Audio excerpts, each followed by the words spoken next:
Hello, everybody. Welcome to our unit on the tragedy of Romeo and Juliet, written by William Shakespeare. On our title slide, we can see the different variations that have been made from Romeo and Juliet over the years. In the top left, we have a more traditional dramatic play. In the bottom right, we have a musical version called West Side Story. And the top right, we have an animated version, Romeo and Juliet. And then in the middle and in the bottom left, we have more modern variations of of our play. So we're going to get started on notes. We are going to begin with literary terms. The good thing is that we're starting with one that we've already gone over, and that is dramatic irony. This is when the reader knows more about the actual events and what's going on than the characters themselves. So we see right in the prologue, it tells us Romeo and Juliet are going to die. It tells us that in the prologue. The drama then isn't so much what is going to happen to them, but how it's going to happen. The entire time we know the train is going to crash. We just don't know how it's going to happen, why it's going to happen. Why are these two kids, really, who are in love and they're happy, why are they or how are they going to die? All right. So moving on now to tragedy. All right. A tragedy. Now look, guys, you could write this whole thing, or you could trim it down, okay, pick out key words and phrases. You could write that a tragedy is a drama of a serious and dignified character that typically describes the development of conflict between the protagonist and superior force, such as destiny, circumstance, or society, and reaches a sorrowful and disastrous conclusion. Or you could just write about a tragedy is when the protagonist reaches a sorrowful and disastrous conclusion, i.e., based on our skull and crossbones down here. All right. Um, Essentially, this is when our protagonist dies. All right. Now, considering our story is called The Tragedy of Romeo and Juliet, we could tell not only based off of the prologue what's going to happen to them, but by the title itself. It tells us, essentially, Romeo and Juliet are going to die. All right, moving on now to pun. A pun is a humorous use of a word. It's a play on words when these words have multiple possible meanings. All right, they sound alike, or maybe they even are the same word. So, for instance, it was a terrible summer for Humpty Dumpty, but he had a great fall, playing on the word fall down here.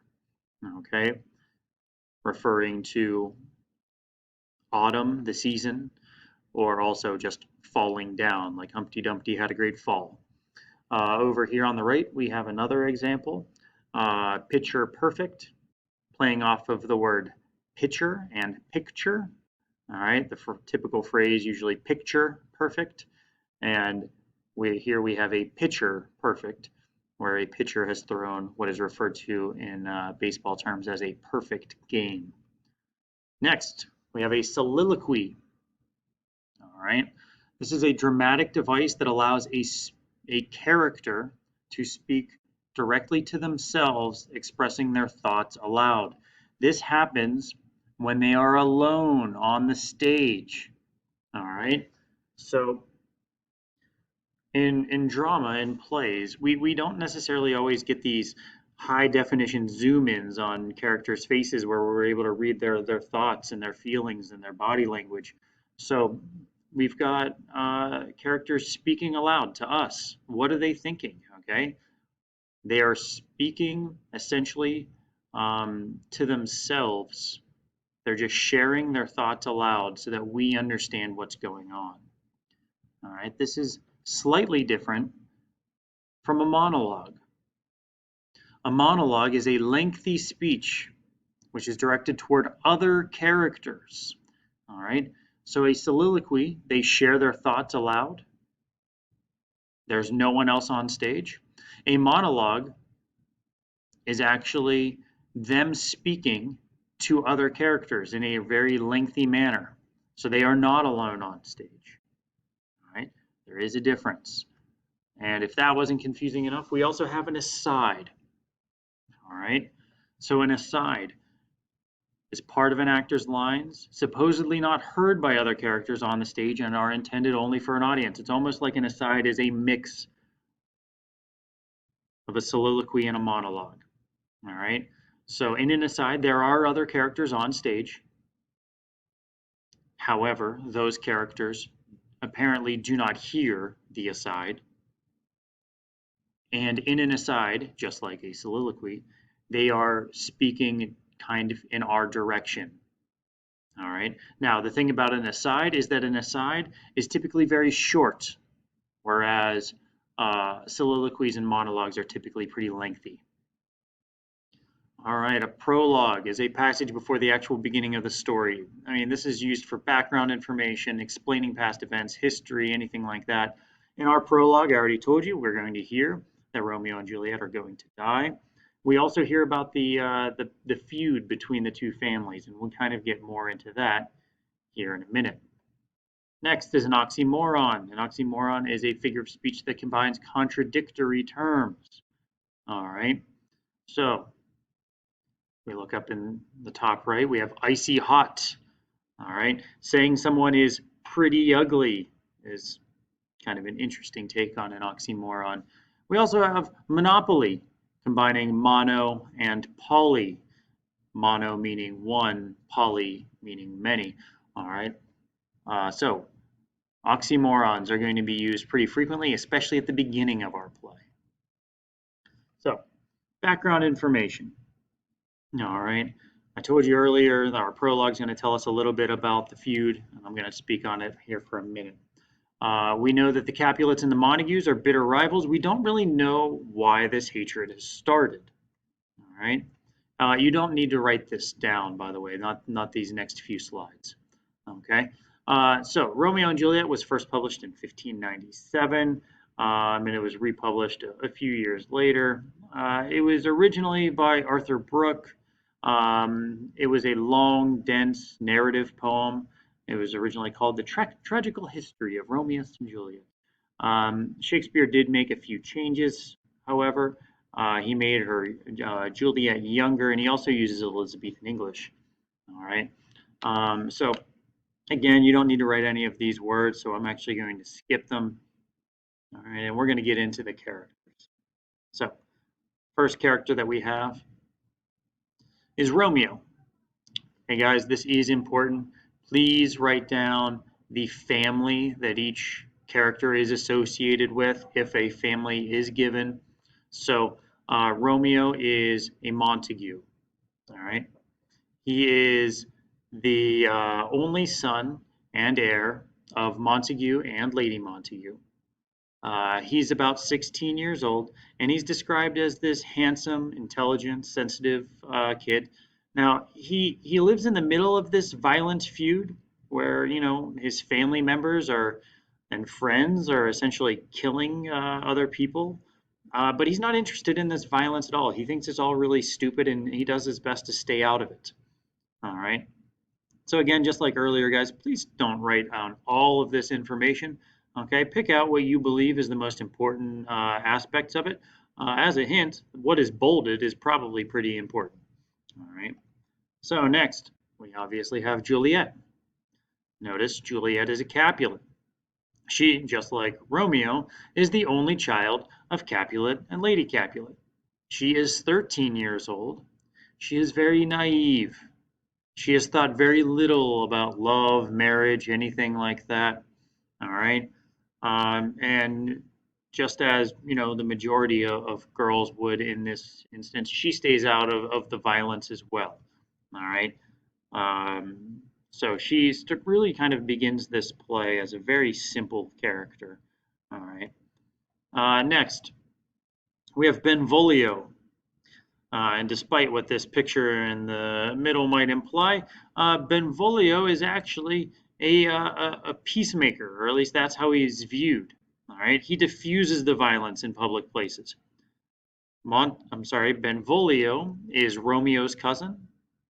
All right, he's very thoughtful, and like I said, he tries his best to calm down any violence that's occurring, especially if it's happening in the middle of Verona's streets. So you may notice some symmetry here. We've got Romeo, the only child of the Montagues. We've got Juliet, the only child of the Capulets. Now we just went over Romeo's cousin. Now we're going to go over Tybalt's cousin. All right. Tybalt is very vain. He's aggressive. He's violent. All right. He is quick to draw his sword, and he is to be feared when he does. All right. So he is almost the antithesis of Benvolio. He's almost the exact opposite here. Yes, he's cousins with Juliet, but he's almost, from a character standpoint, very, very different. All right. Moving on next, we have Mercutio. Mercutio is probably the most interesting character in our play. All right. Notice there is no family here. He is not a Montague or a Capulet. Instead, he is a kinsman to the prince. All right. So he's royalty. He's Romeo's close friend. He's imaginative. He's witty. And it says at times has a strange, biting satire. All right. He can be a little sarcastic. He can be a little quick to joke and poke fun. All right. Kind of similar to Tybalt. He is a bit of a hothead. All right. He can be drawn to violence pretty easily. And this is kind of important here because it's going to set our stage. He finds Romeo's romanticized ideas about love very tiresome, very boring, and he wants no part of it. All right, the nurse. It says that she's a Capulet. She's not exactly family of the Capulets. However, she is close enough that we can kind of say that she is. All right. Especially when you consider that this is Juliet's nurse. This is the woman that has cared for Juliet her entire life. All right. She is a vulgar and yet sentimental character. All right. She provides a little comic relief by making inappropriate remarks and speeches, but you can tell that she is the one that actually cares about Juliet. Juliet's mother isn't as involved as you would possibly want a mother to be, so instead she always looks to the nurse for help. Next is Friar Lawrence. Just like Juliet looks to the nurse for help, this is who Romeo looks to for help. He is a Franciscan friar. He is a friend of both Romeo and Juliet, and he is an expert in these mystical potions and herbs. All right, and as I said earlier, he kind of acts as a father figure to Romeo. Next, we have Prince Escalus. He is the Prince of Verona. All right, he is a kinsman of Mercutio, as we established earlier, and of Paris, who we're going to get to here in a second. All right, he is concerned about maintaining peace at all costs. Like I said, there is essentially a war going on between the Montagues and the Capulets, and he's the one that's responsible for maintaining peace. Next, we have Paris. Paris is a kinsman to the prince. He is the suitor of Juliet, meaning he is trying to marry Juliet, and he is actually preferred by Capulet, Juliet's father. So we're going to get into the parents now, and then we'll be done. So Lady Capulet is Juliet's mother. All right. She herself married young, and she is eager to see her daughter marry Paris. All right. This part here is important. All right. She is inaffectionate. She relies on the mother for moral support. She relies on the nurse for moral support. Next, we have Lord Capulet. All right, the patriarch of the Capulet family. He is someone who commands respect. If he doesn't feel like he's being respected, he flies into a rage, a violent rage. All right, and we'll see that almost right away. Next, we have the Montagues. We're not really given much information on them. They're pretty absent throughout the course of the play, but it does, help to know that they exist. All right, guys, that's it for literary terms and characters. All right, hopefully that this helps while we read.